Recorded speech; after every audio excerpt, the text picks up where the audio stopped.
Pemirsa masih di IDX Season Closing dan di segmen ini kami akan mengajak Anda untuk menyimak topik pilihan yang berhasil dihimpun oleh tim redaksi kami dalam tema Kaleidoskop di 2022 dan kali ini kita akan mengangkat sektor properti pemirsa.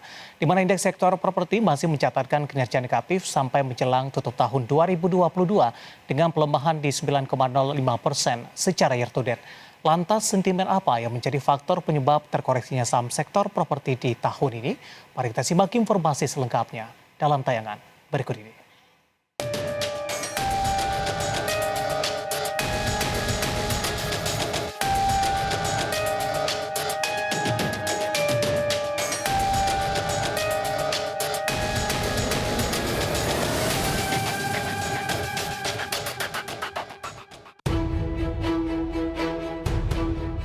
Kinerja sektor properti menjadi perhatian di tengah era suku bunga tinggi skala global yang juga berimbas pada suku bunga acuan Bank Indonesia tahun ini.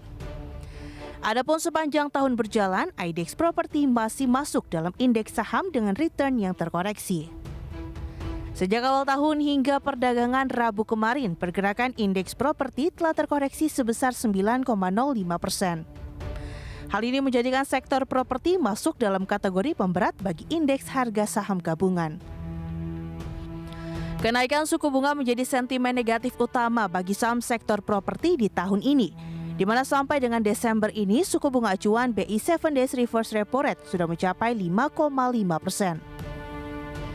Jika dilihat sejak Agustus 2022 lalu, maka bulan ini merupakan kelima kalinya Bank Indonesia menggerek suku bunga acuannya.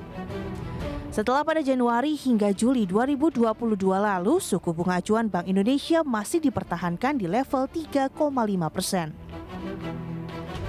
Selain berdampak pada kinerja keuangan, nyatanya kenaikan suku bunga acuan Bank Indonesia secara agresif juga kian menekan pergerakan saham-saham emiten properti.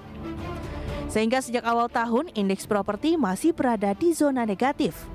Lusunya kinerja IDX Property juga tercermin oleh saham-saham sejumlah emiten properti, khususnya yang berkapitalisasi pasar besar seperti Ciputra Development serta Pakuwon Jati.